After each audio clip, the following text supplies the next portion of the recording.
It's kind of that what he's playing right there.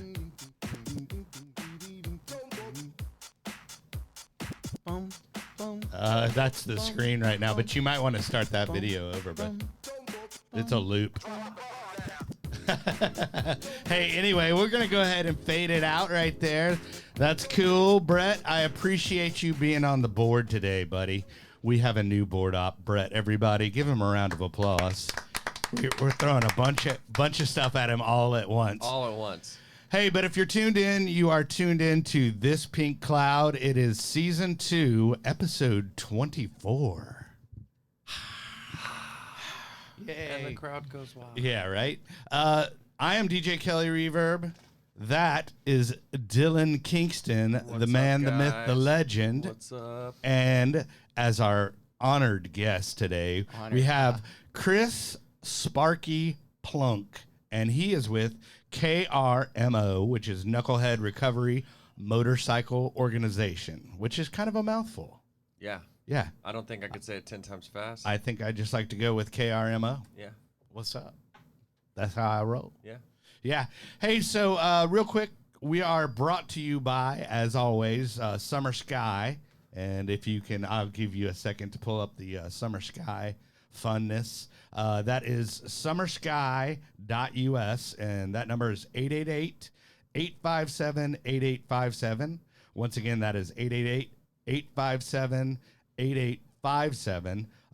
They are a great rehab facility. I went there. I highly recommend them. It has worked so far for me. And that's what I got. Hey, and then, Brett, I know it's all at once, but do you have those shirts we can pull up for the folks that are on the YouTube? Also, while he's pulling up those shirts, if you are watching us on Facebook, please go to the YouTube channel, which is thispinkcloud.com. If you go to that URL, it will point you to the YouTube channel. So be sure and subscribe there, because I guess YouTube numbers matter for some reason. So anyway, but other than that, here's one of the shirts that are available on my website, which is the rehab shirt. And then the next one should be just this. Well, we have the standard pink cloud, which you had. Jeez Louise. Yeah, so yeah, that's the standard This Pink Cloud. And then the next one is, my favorite, seems to be the favorite, the rainbow one. There is no magic pill for sobriety. If there was, we would all take too many. If you go to djkellyreverb.com, you can, and then /shop, all those shirts are up there. All these fun stickers are up there as well. But yeah, other than that, how's it going, dudes? Excellent. Yeah? Besides the rain. Little rainy today, a little choppy out there getting there, right? Yeah, Getting here. I was worried my guy wasn't going to get here. He rides a motorcycle. Right, yeah. I'm like, he's all texting me and telling me, oh, yeah, I'm coming in on this, badass motorcycle and blah, blah, blah. And then he's like, I'm in a 4Runner. Yeah, it's raining. Yeah, thank God for friends. I came into town last night and went to Town East NA, and I saw the clouds and the lightning, and I was like, oh, no. And they were not pink clouds. They were not pink clouds. They were very angry clouds. Right. Yeah. And, so a friend of mine said, hey, why don't you leave your bike at my house, and you can take my extra car. That way you don't show up in the studio soaking wet. Yeah. Or not show up at all, dude. Yeah. I was not going to show up at all. Right. Hey, well, so question, I guess, where do you live then? I've lived in Dallas my entire life. Just recently, about 3 months ago, I moved out to East Texas to be closer to my family and rebuild relationships like with the them. Tyler-esque area? Or, that's what I always thought. Originally, it was Mineola, and then Grand Saline. I stayed with my sponsor for a little while, and then I got my own place in Ben Wheeler. I've got a little one-bedroom cabin out in the woods. All I know is like Mount Pleasant, and then it goes Tyler, and then I know Pittsburgh. Pittsburgh, Texas, the home of Chick Fest. Yeah, Bo Pilgrim, dude, what's up? and I've never been out there, so well, there you go. I don't know at all. What, you've never been to Louisiana, dude, before Oklahoma when gambling was illegal? Yeah, you're just a young whippersnapper. I've been to the casino like twice with my great grandma, and she was like 90. Playing the nickel slots. Yes, penny slots. Yeah, Nice. and I watched her love win it. $10,000. Holy crap! I wasn't even old enough to gamble. Wow. Yeah, so Nice, dude. yeah. We'll have to get into that sometime. Dude, I have a savings account now. That's like one of these things that I've been blessed with through my recovery Right. journey. I right? cannot believe you never accessed that savings account, dude. Well, did it have to have like 2 thumbprints and dude, yeah, like, and like a nuclear a code? cosigner and Yeah. and all that stuff. Yeah. So, but I'm so down to gamble some of it away. Oh, well, that is such an intelligent thing to think. I mean, Yeah, look, hey, right. I mean, I could come out on top, I could come out on the bottom, but either way, I'm still here and we're still kicking. So Yeah, there you go. let's do it. All Yeah, right. at least with spending it on drugs and alcohol, you know it's gone. Yeah, Yeah. exactly. With gambling, That's there's a chance you could win Look, it back. And then there might be some surcharges to that alcohol, like a jail sentence or Yeah. something. Oh yeah, it's going like to cost that. you a whole lot more Look, with an yeah. attorney. We'll just pick an amount, we'll pull it out, and we'll go put it all on one color, Right. and then we'll either come home happy or pissed off. I was watching a movie where they did the old roulette thing, but then they all like put it on there, and I was like, man, it's gonna land on 00. It's gonna be green. Nobody's gonna win. Yeah. And boom, it happened. Yeah. I called it. See, but okay, look, but these YouTubers give you false hope because I've seen like 10 videos now because Oh, you know how to gamble now because you've been watching it on YouTube. no, been studying. They're like, oh, and their titles are like, it's like clickbait. It's like we put $10,000 all on one color and we won, and then it shows them going to the casino and they throw it all in one color, and then the next thing you know, there's like fireworks going off and shit, and they're like, yeah, we won $50,000. And it's like, that's not real life. Well, it's real life YouTube. Yeah. Yeah. Hey, but anyway, I mean, let's get to it. Like I said, our guest of honor is Chris Sparky Plunk. I almost want to say plug because spark plug. But, I guess that's kind of where it came from, right? Sparky. Well, I'm an electrician by trade. Well, there we go. There we go. So you have an organization called KRMO, Knucklehead Recovery Motorcycle Organization. We'll get into that in a bit and show some pictures of the fun events y'all have. But what we like to do on the show is just kind of have you, tell your story and tell, kind of what, the beginning stages when you had it under control, if you did, and then to where it went off the rails, so to speak. Control, what's that? Yeah, right, exactly. But take it away. Well, I mean, for most of us, I can only speak for myself, but when I first started, I had a normal childhood, pretty normal. I started experimenting with cigarettes, a little bit of alcohol in there, a little bit of marijuana. It wasn't until I tried cocaine that it was the thing that I couldn't let go of. Right. It was the thing that once I took it, and this is just a qualifying statement to let y'all know that yes, I am an addict, absolutely. Once I started doing that, I couldn't limit it. I couldn't stop on my own.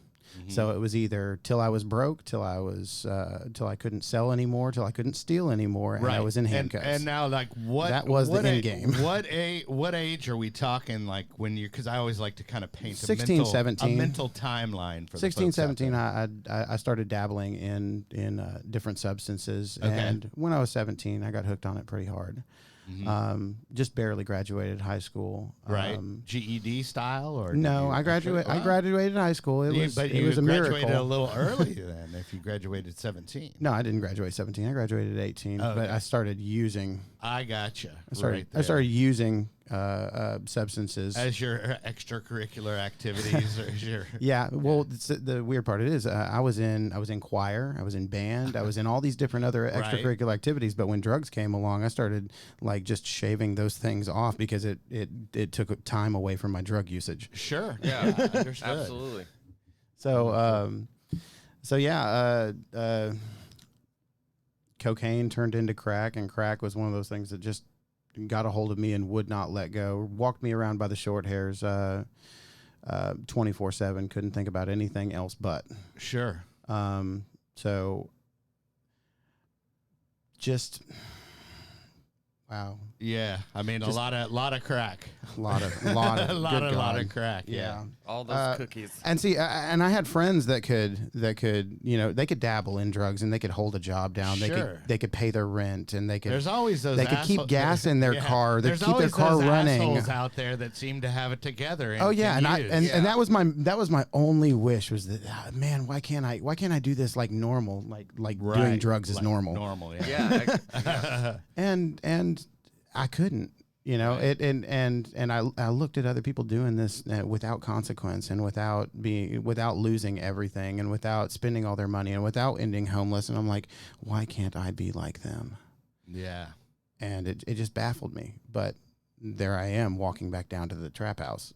Yeah. Right. Yeah. As I'm walking to the trap house, why can't I stop? Why can't I stop? Because you're going to trade your shoes for some. Right. fucking So it crack. was an instantaneous problem for you right away. Like, Oh yeah, so there you was just, like, fell there was in love n- and there was no this- control. Yeah. That I had a high school sweetheart that I married and had children with, but I had a side chick, and the side chick was crack. Mhm. And I loved her as much as I loved the family. Right. Sometimes more at times. Sure. And that's what ended me in prison. Right. Okay. Well, so kind of so you're 17, and then so at what point did I mean, obviously it instantaneously had your your interest, but then at what point how did you wind up in prison, or what happened? So when I was 19, I was hooked. I was living with my wife, and I Did you I have could kids not at the time? I did not have kids at the Okay. time. It wasn't until I was arrested that I found out that I was going to be a father. Oh, okay. Always fun. Yeah, I was sitting in jail and I got Sure. that Got the memo. letter, Yeah, right. message, whatever. Sure. So I was hooked on drugs. I was hooked on crack, and all I could think about was doing more and getting more and finding more ways to get more, stealing, just every paycheck. It went straight to the dope man. Every lick I hit, it went straight to the dope man. Everything that I could get on a payment plan from Rent-A-Center would sell to the dope man. Like Right. it was a horrible snowball Sure. effect, and it eventually led to me robbing a convenience store next to my house. Oh, wow. For more drug money. Which is always a smart move because they don't recognize you at all, right? Oh yeah, yeah. It's the place that I went in 3 times a day to Yeah. bum a cigarette. Oh, nice. Yeah. Right. And now he's carrying So a pistol. $135 later, and 4 days later, the police catch me smoking crack behind the convenience store. Well, at least you made it easy for him. I You did stayed make it easy close. for Yeah, them. Yeah. They pulled me out of the woods and they said, "What are you doing back here?" "I'm smoking crack." "You're full of shit." And I was like, "I'll take you back there and show you," and I did. And at that point in time, dude, I was just so sick and tired of doing it. Sure. I was like, I sat in the Garland Police Department. You were like almost like arrest me, Please, please, Yeah, and it somebody. wasn't an arrest; it was a rescue. Yeah. It was Yeah, an yeah, yeah. absolute rescue Yeah, because sure. if I'd have kept on going, there was going to be a bullet in my head. Right. Absolutely. Yeah. Yeah. Because there were so many dope dealers that I owed. I know we don't pay fronts back, but I really wish I could because there are so many people I owe money Right. to. Yeah. So I went in, gave a full written confession to the robbery. They sent me to Safe P. Okay.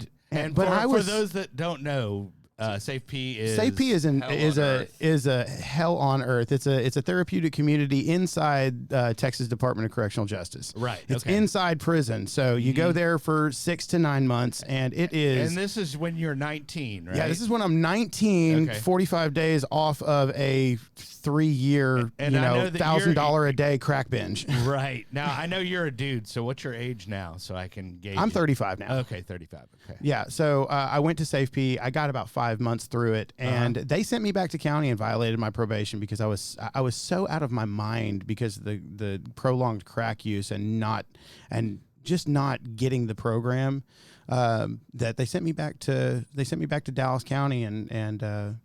So you got kicked out of rehab. got kicked Hold on, out you of got Safe kicked P. out of rehab in Well, jail. Hold on, let's preface this for the folks because I talked about it on my episode when I shared my story. This Safe P place is not a normal rehabilitation institution. You're in prison.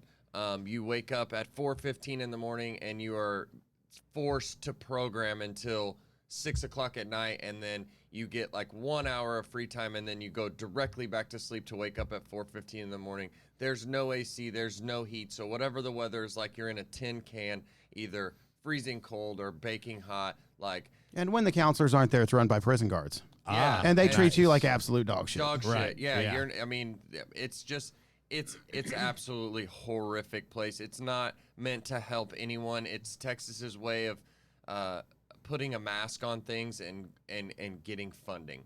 Yeah? So that Ah. they, it's not. I have never spoken to one person that was like, "Oh my God, safety saved my life." You know what I'm saying? Right. Like, it's not. Yeah. Yeah, if you don't go in there with anger issues and horrible coping mechanisms, you will come out with it. Oh, absolutely. Because look, it's like on top of it, all of the inmates are required to like snitch on each other. Uh-huh. So they have a system where like if he shows a bad behavior, I would go to him and I'd be like, I need you to pull up on that bad behavior. And then I'm supposed to write some sort of ticket on him, put it in some box, and then when the counselors come the next day, if we haven't already beat the shit out of each other, we have to sit like face to face with our hands on our knees and props and tell each other why they fucked up. And it's like, if that's not like about you. This is about your negative behavior. yeah, it's like if that's not Oh my God. I feel like I got a real like behind the scenes look Dude, there. I was like, wow, dude. if that's not provoking, like, if that's not provoking confrontation between people that don't want to be somewhere that they are, like, And really don't care about you. They want to go home, so they're going to snitch on you to be able to go home. Sure. And if you don't go home, I don't care. Right? If you go back to Do you- if you now, go do you back to get county jail and rewarded? go to prison, I do not care because I'm going home. Right? Do you get rewarded for snitching on them? Is there some kind of? Yeah, it makes you look better in the counselor's eyes. so yeah, you have to grow through And now, these what will the levels. counselor do for you if you snitch on, Biggie Smalls? You know, You get a leadership role. Nice. Sweet. You get dude. privileges. Yeah. You get to go to commissary first. Ah, Yeah, like, okay. well, and you have to go through these You get phone levels. calls. You get Well, that's true. So when you're there so for the- it kind of makes you like want to, and there is an incentive to snitch. Yeah, But then there also is an incentive for your safety. yeah, as exactly. well. So you want to be very discreet about your snitch, and maybe somebody your size or less. Well, I mean, everything gets put on Front Street, so it doesn't. I don't know. That place is dude. That place is horrible. Okay. Well, so I went through anybody about- from the Texas Department Correctional heads up. We all need to work on that program. Yeah, So- for real. Absolutely. Yeah. So I did about 5.5 months of that. I had a date to go home. I was 13 days from going to the Salvation Army and completing the program, and they sent me back to Dallas County and revoked my probation and sentenced me to 10 years. Oh wow! How did that happen? They said that I was the most disruptive person that they had ever had in that program, Wow. which was an absolute lie. They lied on the Sure. stand for my probation violation, but it doesn't matter. You know, Sure. they're going to take.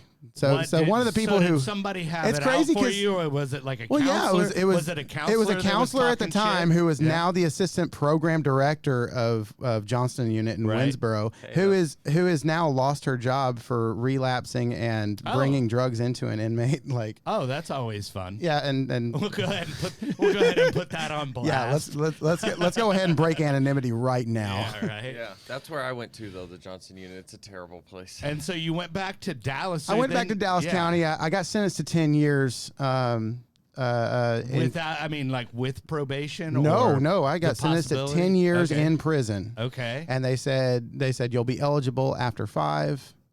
So I did 7.5 before I made parole. And the funny thing is, they made me go and complete that same exact program to come Coming home. out. You Yeah. had to do it again, and then So you I, were like, I didn't okay. go back to Winsboro, but I went Yeah. to Haven State Jail to the Okay. FI6 program, Okay.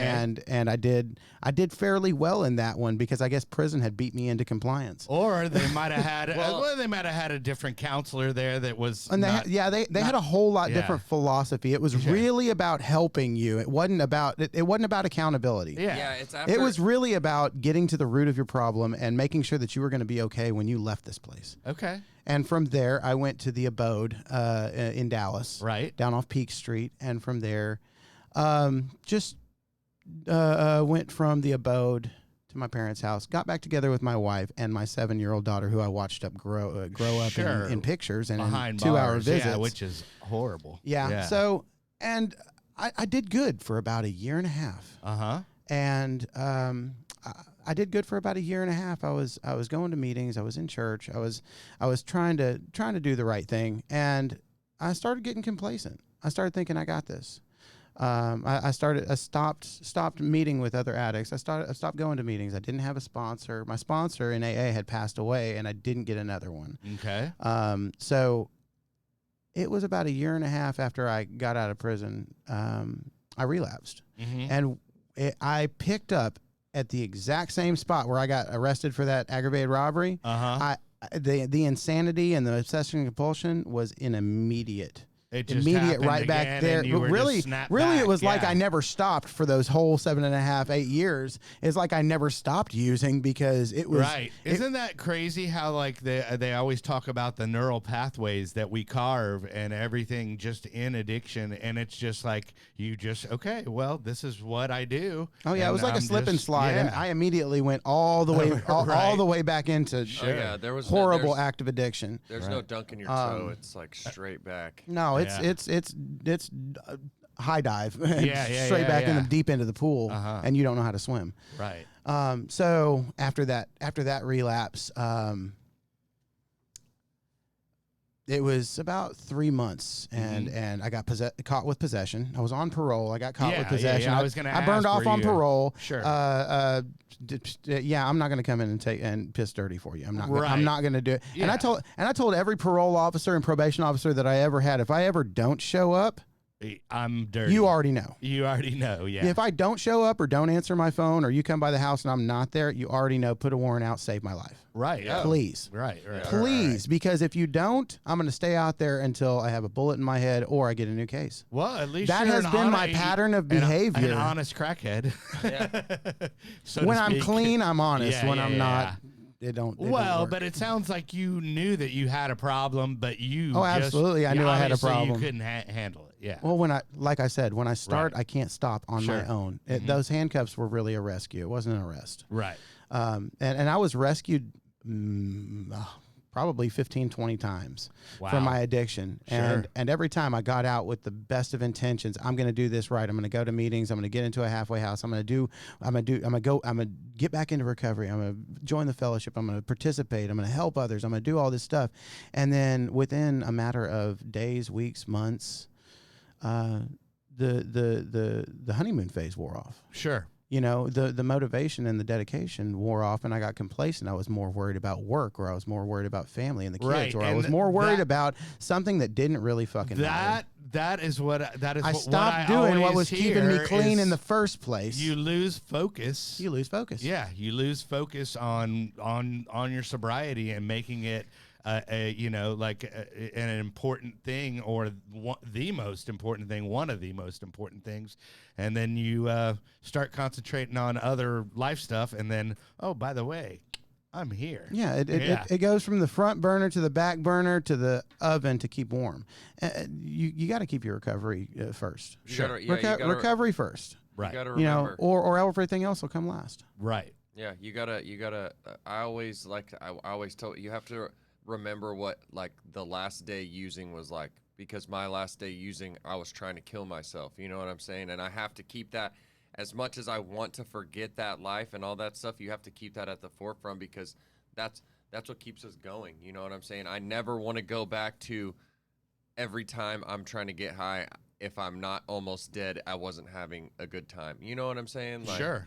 Like you have to remind yourself of that. Like, yeah, every time I relapsed, it was fun for about 5 minutes, and then it became not fun. Then you have that overwhelming feeling, impending of doom, dude. You're just like, fucking great, I'm back. You know, it's just like, now this is all I can think about. And it's what can I sell? It's like a full-time job. Oh, it's fucking mentally, physically, emotionally exhausting. It's just, it's I don't know, man. And it happened so quickly when you go back. Like within a matter of weeks, Well, everything was gone. What's funny is like Dylan and I were talking about working because I just did a 16-hour day yesterday, and you worked like a 2:45 a.m. shift or something. 2:45 to like 3 o'clock. Yeah, but you know what's so funny is like how exhausting the addiction and that job was. Of feeding our addiction, and then like real work, I'm like 16 hours. Fuck cool, 'em. dude. Yeah. This is easy. Oh, I'm getting paid for this. This is Yeah, exactly. and this is easy compared to working for your DOC, right? And no, fully 100. Like my paycheck hit this morning, right? It's Friday, it's payday, right? And I see like the 20 hours of overtime that I put in last week, and my paycheck is like way more than it usually is, and I'm like, I'm all right. Yeah. I feel good today. Yeah, It wasn't shit. I can guarantee I bought a couple Cadillacs in my day. Oh yeah, Yeah, for sure, absolutely. For sure. If you think, that's what I love about that app that I think we all have. And if you don't have it, it is called I Am Sober. It's an app and it's free, but I love it. It gives you day counter if you're into that, but then it also gives you How much money you saved. Yeah, exactly. How much money you saved. If you were a $300 a day crack addict, this is how much you would have saved. Yeah. And how much time, and it's really cool, and it's just it's kind of a fun tool, even if you're not sober, just to try it out and just to see how much is going. Maybe a shopaholic use the I Am Sober app. Mine says that I've saved $41,000 and I'm 18 months clean. Wow, dude. Wow. I don't have any of that money because I've paid rent and all of those things, but it's gone to good things now. You know what I'm saying? Yeah, But that's how if that puts into perspective how much I was spending a day. It's insane just to think about just the sheer effort that we would just put in. I look back now and I'm like, how the fuck did I obtain all of that money? Like, and then I think about it and I'm like, there's that. Yeah. I plead the fifth. Yeah. I don't want to talk about it. Right. Statute of limitations is not up. Grandma's purse, and then there's that. The statute of limitations isn't up yet. Right. Yeah. I'll talk about it when it is. Yeah. Right. Well, so 15 times. I mean, that's a lot. So then, what I guess is working for you this time? Like, if you want to, feel free to give your sobriety date. My sobriety date, my clean date in the fellowship that I practice is November 18th, 2018. Okay. It's 2 years, 7 months. All right, man. We have our patches that we display our clean dates, our sobriety dates on our vests because we're proud of those things. Well, hey, you should be. I mean, that's for a long time. So for now, a dope fiend like me, is this the longest stint you've been in sobriety? Without handcuffs, absolutely. Yeah. Okay. Cool. Well, and I guess since you pointed this out, I mean, we'll get to the good stuff. I mean, you have obviously you're a motorcycle guy. I love motorcycles. I rode dirt bikes as a kid.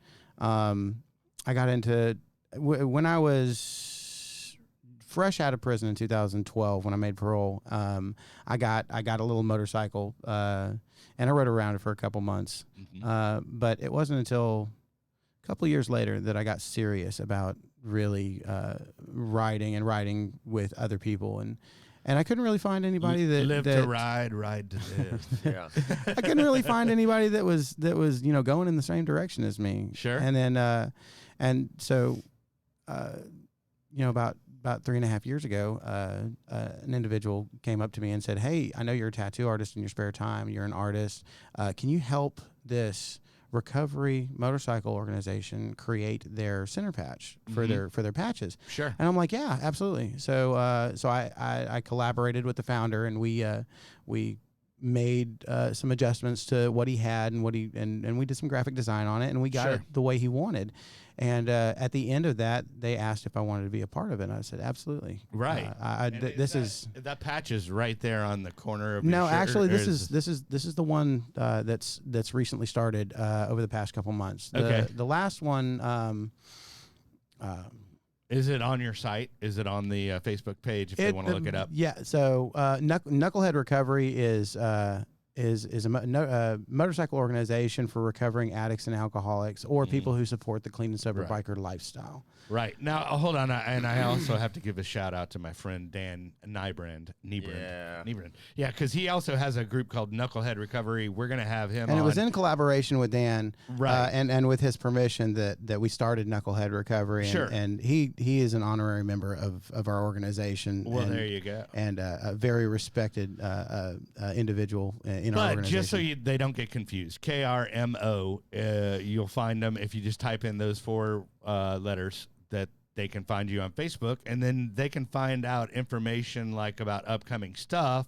Like Brett, can you pull up that? I guess the flyer for tonight, for the location. I mean, I know you guys. So we're having a recovery bash and bike night. It's a little inclement in Mineola, Texas. It's a little bit far in East Texas. It's over off Highway 80. It's about an hour from Dallas, but.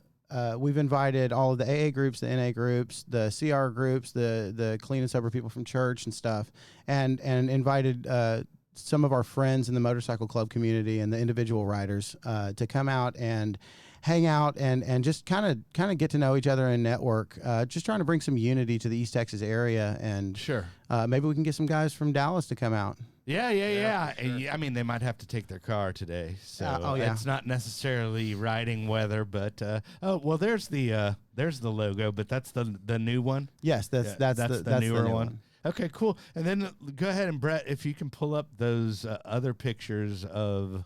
Where was this at? This was at an event called the Ocho Awards. So the law-abiding motorcycle club community, which is the law enforcement clubs, the firefighter clubs, the veterans clubs, they invited us to come out and support their award ceremony.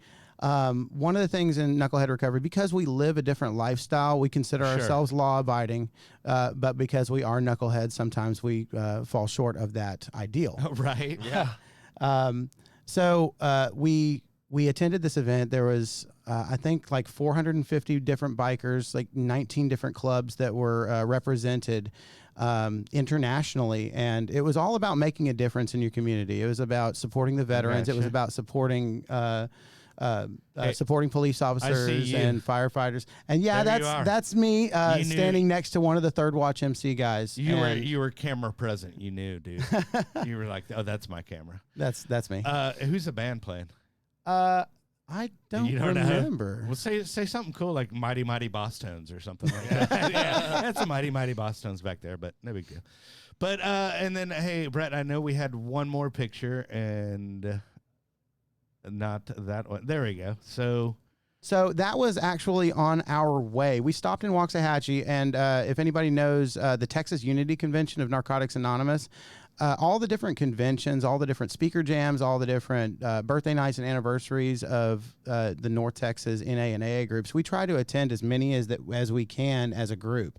That picture is of the group that stopped in Waxahachie at one of the motorcycle shops to sew patches on and get a bite to eat on our way to Whitney, on our way to the Texas Unity Convention.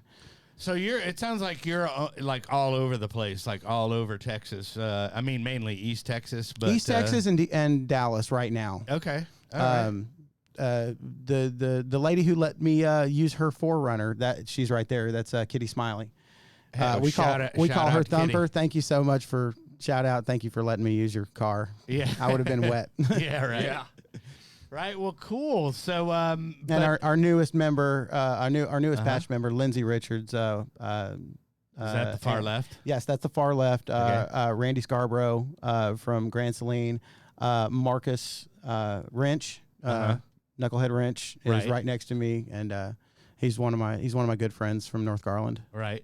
I always like to see. I'm like, man, the ladies don't look like they have any tattoos, man. I mean, that's like a. Kitty has a couple tattoos. I've done a couple tattoos on her. I got you.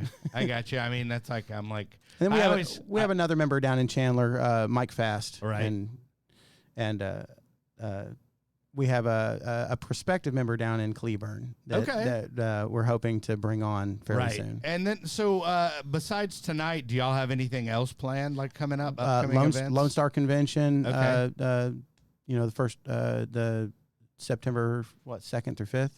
So I how, don't know. so how does Yeah. that how does that work for you guys? Because like I know in like normal motorcycle clubs you prospect first, right? Like Yeah, we have a probationary period so okay. to where we can get to know them and they can get to know us and see if it's a good fit for them and see okay. if they're a good fit for us. And then they get patched in afterwards. After that, It's like a ladder. You have certain. There's a secret handshake, dude. There's a bunch of stuff, man. Okay, I mean, because I only know this because I've watched Sons Scout's of Honor. Anarchy. Yeah. Okay, because everybody's seen Sons of Anarchy now, and so I was just wondering if it's. I know that that's TV, whatever, but There's a process. Yeah, and it's a multi-tiered process. You have to you come and do events with us first. The first part of the process is you hang out with us. You come to some events with us. You get to know us. I do have a good question though. Do you actually? I mean, because these are people in recovery now. Do you also invite people that are sober curious? Absolutely. Yeah, we have several people who are interested in getting clean and sober. Sure. That have the desire. And see, that's one of the things in our bylaws. We don't require clean time. What we require is a desire to stop using. We don't put up with active addiction or active alcoholism. Right. But if you want to stop and you're trying to, you're more than welcome. Yeah. Okay. Cool. Yeah, absolutely. Because I don't want to push anybody away that's trying. I mean, if you're actually showing an effort means everything to me. Oh yeah, I agree. 100%. I agree. Yeah. I don't care if the results don't work out for you, but show some effort. Yeah. Well, I mean, and like we've talked about so many times before on the show, recovery looks different for everyone. I have a buddy that's been to rehab 75 times. Yeah, Some literally, people- and that is no exaggeration, yeah, right? some people get Never gone. Yeah, some people have never gone. Some people get clean at home and never relapse. Some people relapse 57 times. Me, this guy, Right. and now I've got almost 2 years. You know what I'm saying? Like Yeah. recovery looks different for everyone, and so if you're actively trying, Yeah, no matter what, we want to support them in their journey, no matter where they're at. Yeah, Right. exactly. So, and then the place to get a hold of you, just in case anybody's interested in joining the organization or any of that, is it based on Facebook or? Currently, we're on Facebook. Yes, KRMO Knucklehead Recovery Motorcycle Organization in parentheses. Yeah. You can look me up on Facebook, Chris Plunk, Sparky. And they can just reach out to you. They can reach out to me. They can reach out to, if you see us at an event, if you see us at a convention or an NA meeting or an AA meeting or anywhere, just come and talk to us. And obviously, a requirement is having a motorcycle. gotta have a hog. Well, as it stands, yes. Right. Riding a motorcycle, being clean and sober, working a spiritual program of recovery, and we don't care what that looks like. Right. Yeah. Yeah. Those are the three qualifications. Right. And if you're in between don't- bikes, you mean you if don't you have to don't have have a the same- motorcycle now, but you do ride, that's called in between bikes. There And we you will go. allow that. There you go. Okay. And Just because you spent everything in your savings account and you're trying to get clean again and you want to get a bike again, you still qualify. Right. And then and you also pointed out that they don't have to have the same higher power as you. No, Right. absolutely not. It's just a no, we've got spiritual growth and- different people from different faiths and different fellowships all across the board. Cool. From all different walks of life and journeys of recovery. Right. Okay. I like well, that. I do too. And I guess is there anybody you want to shout out to? I know we kind of did the little shout out there.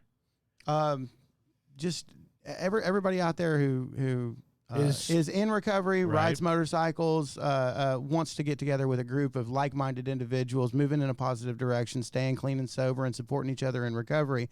Man, just holler at us. Yeah. We're real friendly. We're not Sons of Anarchy. We're not Mayans. We're not gonna beat you up for coming and asking questions. Right. We love answering questions, and we love collaborating with the recovery community and the motorcycle community to help raise awareness for getting clean and sober. Because I've been to too many funerals for friends over the past couple of years. Yeah. I don't want to see anybody else. I don't want to have to hug anybody else's mom. Yeah, man, that's a sure. bad place to be.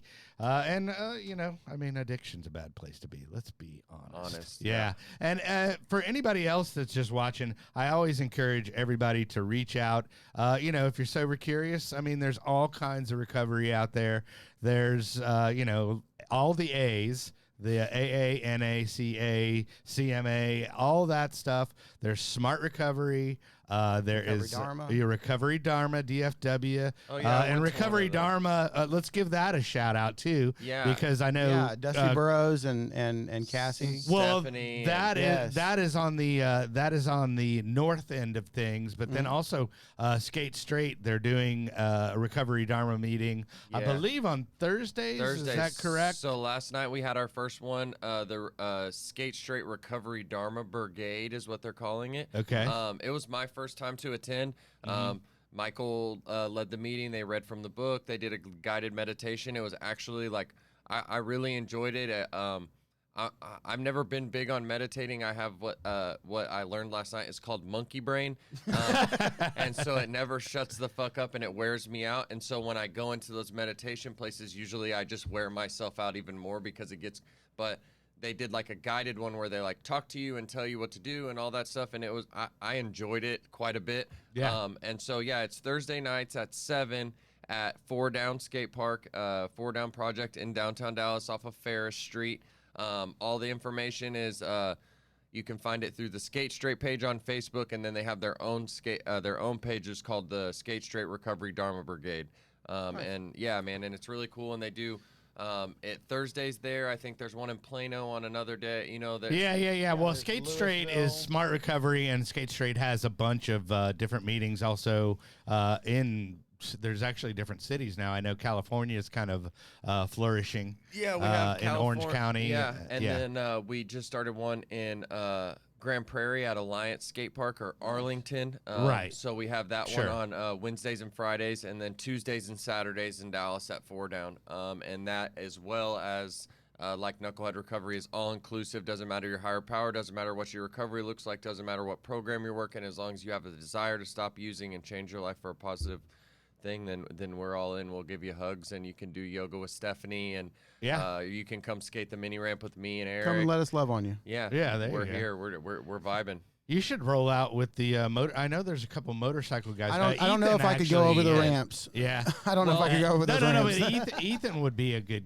Yeah, dude. Ethan. Yeah, Ethan rides his Harley up there every Saturday. Yeah. Really? Yeah. Yeah, he might have to come in from East we Texas might need and- to merge Link it. up. Like I Ethan- always say, Ethan, look me up. I always try to say the uniting of the tribes. Yeah, man. yeah. So, but Our Your Sangha, vibe, our your vibe Sangha. attracts your tribe. yeah, exactly. I learned that last night at Recovery Dharma. The people in your community is your Sangha. Yeah, Yeah, it's Right. like your friends and your wise people that you're moving through this positive pathway in life. you are dude. so enlightened, dude. I do. Dude. Probably need to You just tattoo a got- hand on my you head. just got an hour's worth last night, dude, and you're sold. Yeah, I'm in there. I'm in there.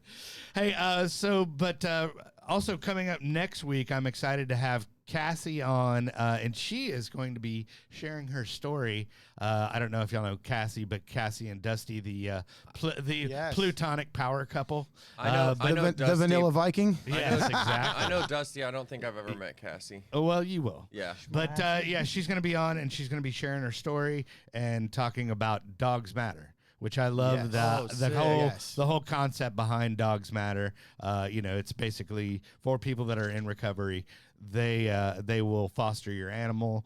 In the interim while you're getting your head right. That's awesome. That is While you're in awesome. rehab or going through a sober living Yeah. house that doesn't allow dogs or something like that. Of course, yeah. That That's is always amazing. a game changer. That's So, yeah. awesome. Yeah, That's yeah, yeah. awesome. And then let's see what else we got. Obviously shout out to summersky.us, and that number is 888-857-8857. If you need help, be sure and reach out to them. Any other knowledge you guys want to impart, or any shout outs or anything like that y'all can think of?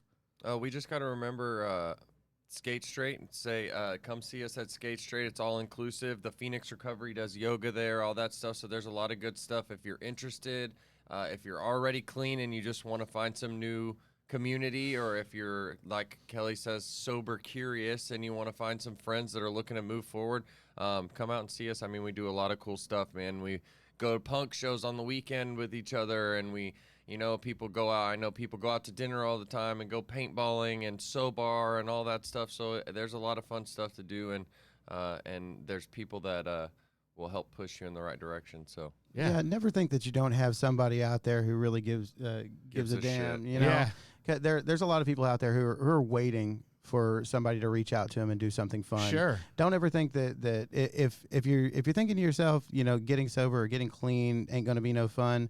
Man, just look at me and Dylan. We have a blast Right. every day of our lives since getting clean. What We about have- me? What about me? And, No, and, Kelly and of course, Kelly Kelly doesn't Reaver. have that much fun. No, I'm just kidding. But there's multiple opportunities for doing so many different clean and sober activities, Right. and so many people that you can get to know, people who are going to be part of. And I not always apart I always from. say that it's so funny because like you know it's a secret society that's out there until you get until you try to get clean. There's a whole other like There's a whole other world. I have doubled my friends like with my community with And they're my, actual with my- friends. yeah. Well, when I was using, like you're under the impression, oh, this is normal. Everyone does drugs and parties and stuff like that. And then Yeah. now that I'm clean and sober, it's almost like I have it stamped on my forehead because I shit you not, I meet people everywhere that are in recovery. I'll be at the gas station and somehow it'll come up and something will. And I'll see somebody's colorful key tag and they'll be like, "Hey, Yeah, right. we're friends. Yeah, Yeah. by the way, that's usually the NA tag. Yeah, you'll see it right there. Yeah, and it's like That hey, person did drugs. We're the by same. way. Just so you know. Oh, Yeah. nice, dude. You've got the full display, dude. yeah, I have the rainbow. I'll have another black one come November I like it. Cool. if Good my for higher you. power says so." There you go, dude. Heck yeah. I got a pocket full of coins.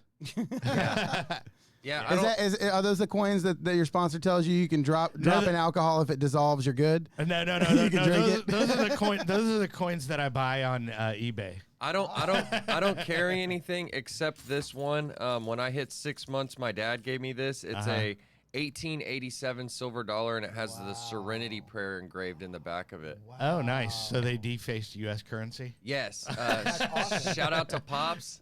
Yeah, right. The But original yeah, rebel. And so that's like the only thing that I carry around, but it holds like a big place. So like, anybody in an active addiction, go to Dylan's wallet, grab that. You can probably get at least $25, $30 for well, that look, silver. no, the crazy thing is that I looked it up, and that coin right there, if it didn't have the Serenity Prayer on the back of it, it's like a $3,000 coin. Oh no! Well, But you it, know. but it's worth a whole lot more Yeah, to you now than that. Exactly, 100%. I would literally fight you tooth and nail. Like I would, yeah. That's my thing. That you're going down, dude. Yeah.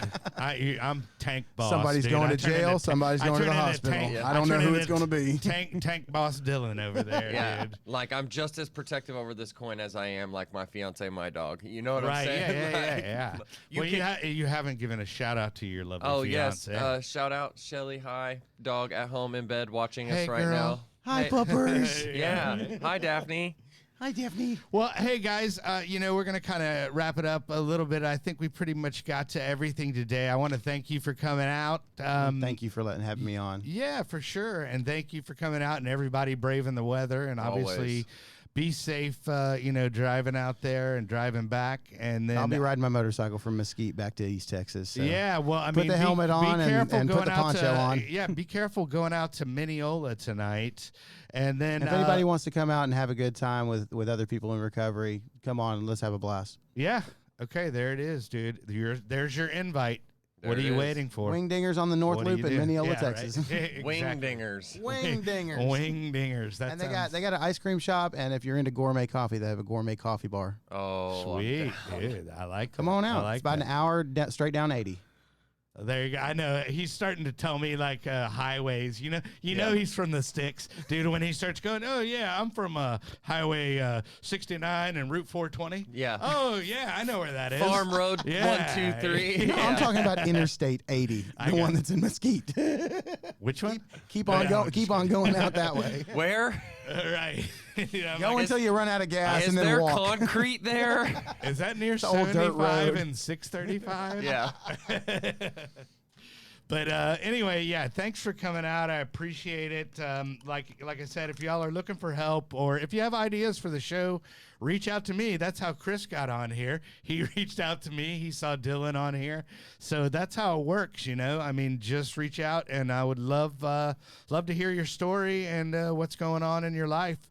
And I appreciate you listening. And then we always like to end up with remember, there is no magic pill for sobriety, because if there was, we would all take too many. And I'd sell Thanks, everything guys. I have to get some more. Yeah, right, exactly.